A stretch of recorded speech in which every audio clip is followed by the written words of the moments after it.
며느리인 제 돈으로 바람피고 상간녀랑 재혼시키려고 했던 시집 식구들한테 본때를 보여준 이야기 지금 풀어놓을게요. 들어보시고 저 칭찬해주세요. 저는 결혼한 지 4년차 가정주부예요. 남편과 저는 아는 사람의 소개로 만나 1년 정도의 연애 끝에 결혼을 했지요. 넉넉한 형편으로 시작한 결혼 생활은 아니었기 때문에 때때로 힘든 순간도 있었지만 서로 아끼며 사랑하며 그렇게 살고 있었어요. 그런데 얼마 전 오랫동안 암으로 고생하시던 친정아버지가 결국 세상을 떠나셨지요. 그런 과정에 아버지가 저희 가족은 아버지께서 말하지 않으셨던 땅에 있다는 걸 알게 되었어요. 그 땅의 가치는 자그마치 80억이나 되더라고요. 부동산업자도 이 알짜배기 땅을 아버지가 왜 말씀을 안 하셨는지 모르겠다며 저희에게 축하한다고 하시더라고요. 그렇게 졸지에 저희는 80억이나 되는 재산이 생긴 거예요. 남동생과 재산을 나눠 남동생은 친정어머니를 모시기로 했어요. 그리고 저는 땅의 일부를 정리해서 일단 커다란 주택을 하나 샀지요. 그리고는 홀로 되신 시어머니와 신우와 함께 생활하기 시작했어요. 저희만 갑자기 좋은 집에서 사는 건 도리가 아니라고 생각했기 때문이지요. 갑자기 생긴 재산에 놀란 건 시댁 식구들도 마찬가지였어요. 시어머니와 신우는 이제 고생이 끝났다며 저에게 연신 고맙다 하시더라고요. 남편도 정말 자기가 마누라 복이 있다면서 기뻐하더라고요. 가족 모두가 행복해하니 저도 행복했어요. 그리고 저는 우리가 이렇게 계속 행복하게 살 줄 알았지요. 누가 그러더라고요. 남자는 주머니가 불룩하면 딴 생각을 한다고. 그게 저는 우스갯소리라고만 생각했지. 제 남편이 그럴 거라곤 차마 생각도 못했었는데 딱 그게 제 남편 이야기더라고요. 작은 중소기업을 다니던 남편은 갑자기 자기도 자기 사업을 하고 싶다고 저를 조르더라고요. 저는 그런 남편에게 사업은 아무나 하는 게 아니고 다니던 직장은 꾸준히 다녔으면 좋겠다고 하자 저에게 서운해하며 저더러 자기가 고생하는 게 좋냐고 생떼를 쓰더라고요. 결국 남편의 성화에 이기지 못하고 남편 앞으로 작은 고깃집을 차려줬지요. 그런데 남편은 막상 가게를 차려주니 가게는 맨날 종업원들에게 맡겨놓고 놀러만 다니더라고요.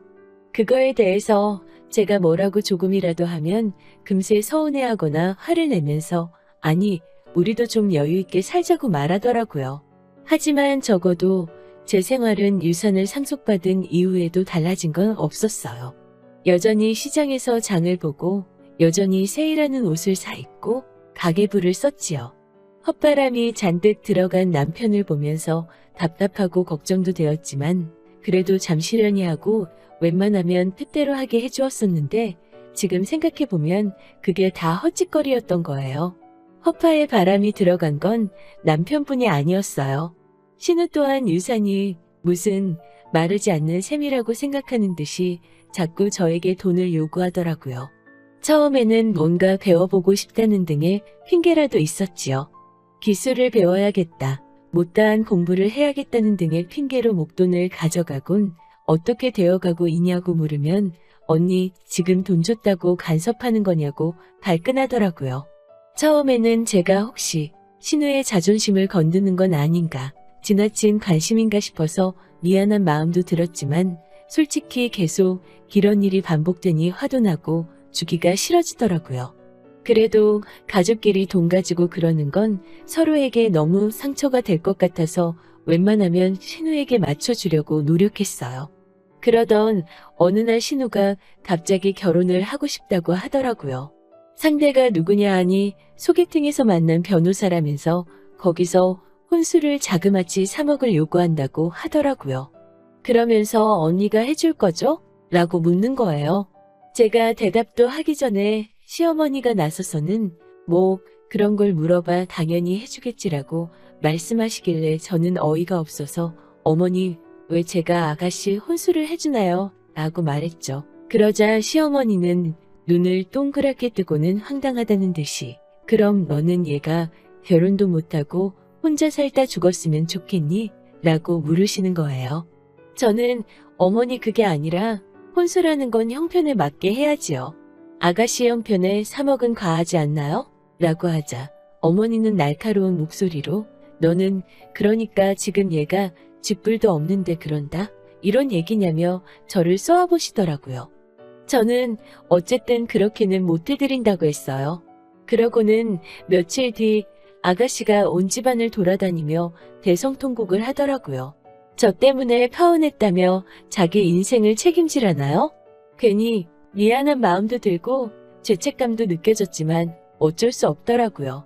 결국 저는 아가씨에게 대신 작은 가게 하나 차려줄 테니까 아가씨 능력을 키워보라고 했죠. 그렇게 1억 정도의 돈을 들여서 조그마한 미용실을 차려주게 된 거지요. 그런데 혹시나가 역시나더라고요. 미용 기술을 배운다고 쓴 돈이 얼마인데 정작 본인은 사장이랍시고 아무것도 안 하고 기술자만 여러 구해놓고 자기는 매일매일 돌아다니기 바쁘더라고요. 거기다 남편이 저 몰래 아가씨한테 신용카드까지 줘가지고는 그걸로 택시 타고 피부관리 받으러 다니고 매달 나오는 카드값 때문에 제 머릿속은 온통 쑥대밭이 되는 기분이더라고요. 그렇지만 여기까지도 어떻게든 참고 견뎌보려고 했어요. 그래, 가족들이 이렇게 행복해하는데 돈을 싸질머지고 내가 죽을 것도 아니고 이런 마음으로 버티려고 했어요. 몇 달 동안 이런 일들이 반복되면서 저는 어쩔 수 없이 자연스럽게 남편이 식당과 신우의 미용실에도 관여할 수밖에 없었지요. 사장이 해야 할 일을 안 하고 있으니 저라도 나서야 했던 거죠. 하루는 남편의 식당에 갔는데 식당과 어울리지 않게 화려한 옷차림을 한 여자가 카운터에 서서 주인 행세를 하고 있더라고요. 제가 당신은 누구냐 물으니 여자가 대답하기를 나 여기 안주인 되는 사람인데요? 이러는 거예요. 그래서 저는 순간 어이가 없어서 이게 뭔 소린가 벙쪄 있는데 주방 이모가 저를 부르더니 남편 단속 좀 하라고 하더라고요. 집에 돌아오는 남편에게 그 여자는 누군데 안주인 행세를 하고 있냐고 따져 묻자 남편이 일하는 아줌마인데 손님들이 깔본다고 그래서 그럼 대충 그냥 안주인이라고 하라고 그랬다는 거예요. 남편의 설명이 좀 미심쩍기는 했지만 그래도 남편을 안 믿으면 누굴 믿냐 아는 마음으로 넘어갔지요. 그리고 며칠 뒤 제 핸드폰으로 이상한 사진 몇 장이 문자로 오더라고요. 보니까 그 안주인 행세를 하던 여자가 반쯤 벗은 우리 남편 옆에서 찍은 사진인 거예요.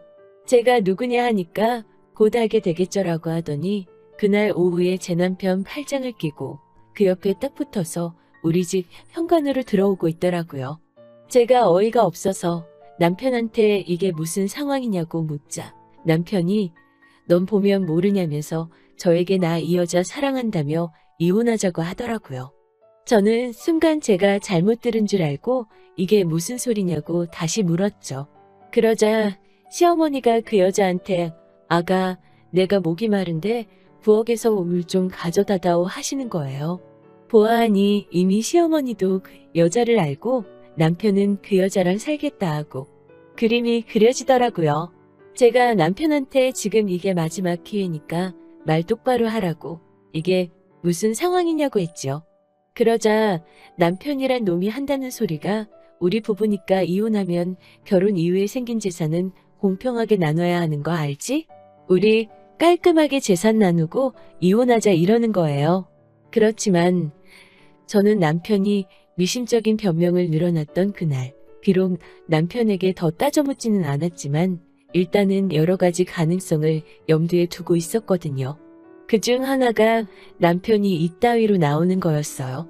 법에 의하면 유산으로 받은 재산은 부부가 이혼해도 나눌 필요가 없거든요. 즉 저는 남편과 나눌 게 없었어요. 그래서 제가 자기야 내가 자기 아내로서 마지막으로 해주는 조언인데 내 돈은 우리 친정아버지가 주신 유산이고 유산은 못 나눠줘. 아니 나눠주지 않아도 된대. 변호사한테 이미 다 알아본 거야 라고 친절하게 웃으며 말해줬죠. 그러니 남편은 턱 빠진 사람 마냥 저를 잠깐 쳐다보더니 갑자기 믿을 수 없다는 듯이 핸드폰을 뒤져 어디로 전화를 받기 걸더라고요. 어이없는 목소리와 고성이 오가더니 갑자기 옆에 그 사랑한다는 여자한테 야, 너 집에 가라 이러는 거예요. 여자가 순간 자기 귀를 의심한 듯 뭐라고? 라고 하자 남편이 냉정하게 다시 한번 그 여자한테 가라고 그러면서 바로 제 앞에 무릎을 꿇고 싹싹 빌면서 자기야 내가 잠시 엇걸봤어. 미쳤나봐 이 여자가 날 꼬신 거야. 라며 막 그 여자를 밀어내는 거예요. 아니 상황이 너무 빠르고 급하게 뒤바뀌니까 어이가 없어서 웃음이 터져나오더라고요. 그런데 제 사연이 여기서 끝이 아니에요. 저는 남편에게 자비로운 모습으로 손을 딱 잡고 일으켜 세우며 그래 자기야 누구나 실수할 수 있지라고 했지요. 그 상간녀는 이를 바득바득 가는 듯한 표정으로 저를 노려보며 재빨리 집을 나가더라고요. 저는 남편을 용서한 게 아니었어요. 하지만 그동안 같이 살아온 정이 있으니 이 남편이란 작자가 정말 속내가 어떤지 한 번 정도는 기회를 주고 싶었지요. 슬프게도 남편은 그 기회를 스스로 날려버리더라고요. 그 다음날 저는 흥신소에 전화해 남편에게 사람을 붙였지요. 4일 정도 지났을 무렵 남편이 그 상간녀를 또 만나더라고요. 둘이 만나서 하는 얘기가 다른 계획을 세워야겠다고 하더래요. 그러곤 또 모텔을 가고 게다가 제가 더 이상 돈을 넉넉히 안 주니까 신용카드로 카드론을 받기 시작하고 제가 모른다고 생각하는지 가게 매상을 이중으로 적고 있더라고요. 끝내야 하는 순간이구나 싶었어요. 저는 남편과 시어머니와 신우에게 그동안 우리 가족이 고생도 많이 하고 이제 좀 살만해졌는데 공기 좋은 데 가서 며칠 쉬다 오시라 했어요. 그동안 세 사람 모르게 재산 정리 좀 하려고 말이죠. 셋은 좋다고 바리바리 짐을 싸서 제주도로 놀러 갔지요. 그동안 저는 일단 우리 네 식구가 살던 그 큰 집을 팔아버렸어요. 그리고 제 살림만 추려서 작은 아파트로 이사를 했어요. 남편과 신우 가게는 저 몰래 이미 대출을 있는 대로 끌었어서 정리해주고 말고 할 것도 없더라고요. 카드도 제주도에서 올라오는 그날 막아버렸지요. 4박 5일의 여행이 끝난 날이 바로 며칠 전이었지요. 집에 도착했을 시간이 다 됐는데 라고 생각하는 순간 제 핸드폰이 미친 듯이 울리기 시작하더라고요.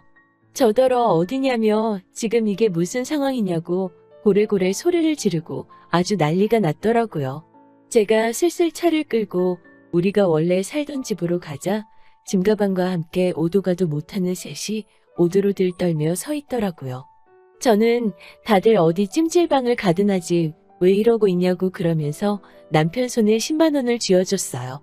남편은 그제서야 정말 자기가 미친놈이라면서 자기를 밟고 가라는 둥, 자기는 이제 죽어버릴 거라는 둥, 말 같지도 않은 소리를 늘어놓으며 제 차 앞에 대자로 들어눕더라고요.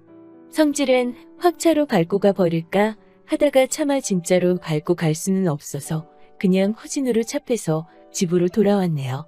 집에 돌아오는 길에 제 차 앞에 대자로 들어누워 있는 남편 꼬라지가 자꾸 생각이 나더라고요. 너무 웃기지 않나요? 시어머니랑 신우는 저한테 독하다고 난리였지만 아직도 그 상간녀한테 아가라고 부르던 시어머니의 정한 목소리가 생각이 나요.